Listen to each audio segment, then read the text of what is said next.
Bakın reçelim dolaba girdikten sonra harika oldu. Kıvamını aldı. Şu şekilde sizlere suyunu da göstereyim. Çok az bir şekerle yaptım. Şimdi videosunu izleyeceğiz. Nasıl yaptığımı sizlerle paylaşacağım. Bunu isterseniz kahvaltıda, isterseniz böyle ara öğünlerinizde de yoğurdun üzerine koyarak yiyebilirsiniz. Ekmeğin üzerine şu şekilde yoğurt sürüp veya da bu tereyağı da olur. Karışılmadığı için bakın tane tane duruyor. Bir parça erik parçasını koyup üzerine de sosundan gezdirelim ve afiyet olsun. Videosunu izlemeye geçelim. Merhaba arkadaşlar. Bugün birlikte erik reçeli yapacağız. Fırında hiç erik reçeli yapmadıysanız bu tarifi mutlaka deneyin. Pazardan aldığım erikleri güzelce yıkayacağım. Bol suda yıkayıp suyunu süzdüreceğim. Çekirdeklerini çıkaracağım önce.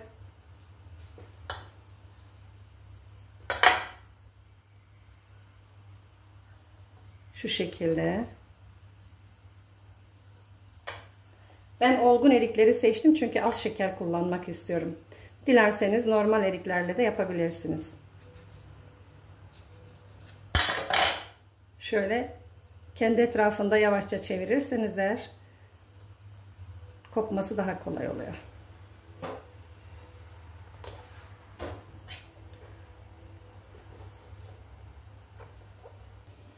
Eriklerimi hazırladım.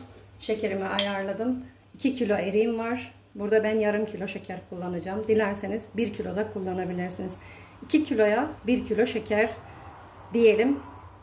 Sizler benim gibi az kullanacaksanız, şekerli sevmiyorsanız yarım kilo da kullanabilirsiniz. Öncelikle şöyle tepsinin dibine biraz şeker ekeyim.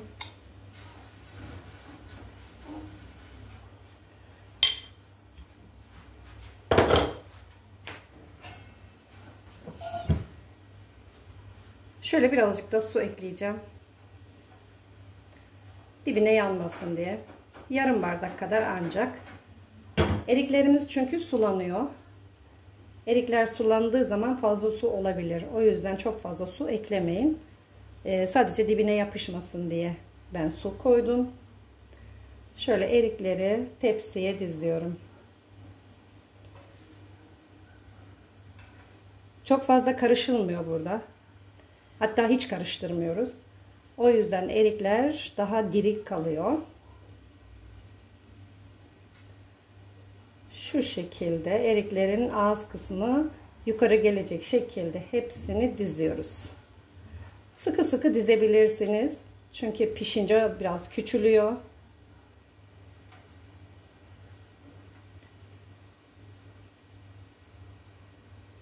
İki kilo erik bu şekilde bir tepsiye sığmadı.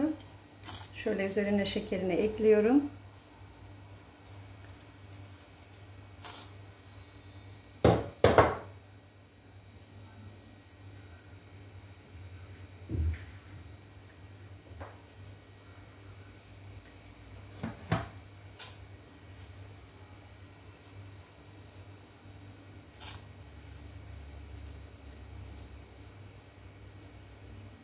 Hepsinin üzerine gelecek şekilde ekliyorum şekerleri. Buna dikkat edin. Zaten çok yumuşak bir meyve.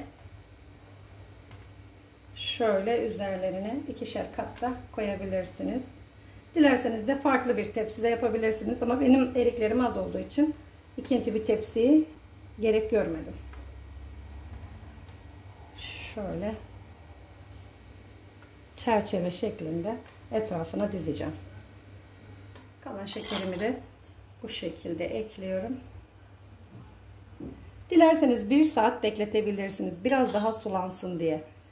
Dilerseniz de direkt fırına koyabilirsiniz. Ben biraz bekleteceğim. Şekerleri erisin. Pişerken daha çabuk sulansın diye. Şöyle şekerimi tüm ekliyorum. Alt üst ayarında pişireceğim. 200 dereceye ayarladım fırınımı.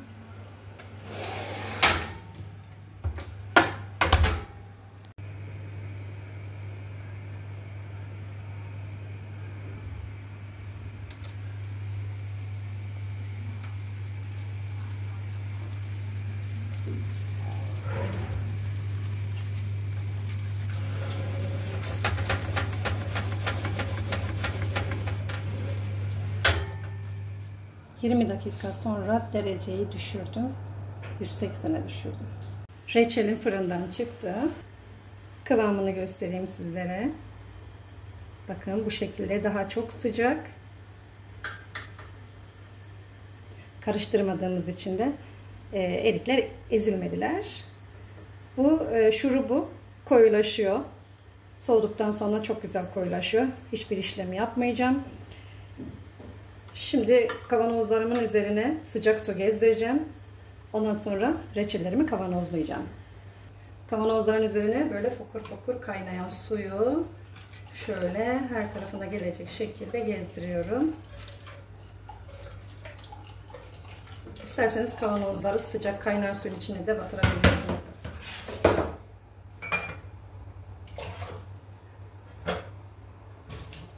Bu şekilde hiç ezmeden kavanozuma yerleştiriyorum. Muhteşem oldu.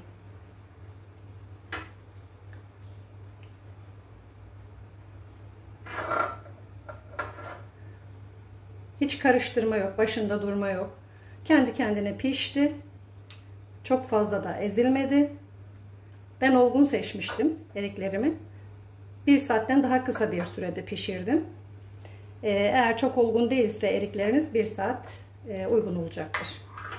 Şöyle şurubunu da koyayım.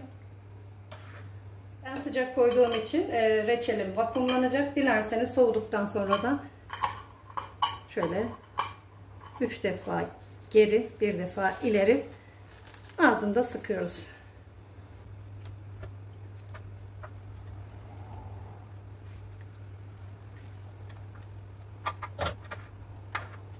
Yoğurdun üzerine koyarak yiyebilirsiniz. Ekmeğin üzerine şu şekilde yoğurt sürüp veya da bu tereyağı da olur. Karışılmadığı için bakın tane tane duruyor. Bir parça erik parçasını koyup üzerine de sosundan gezdirelim ve afiyet olsun.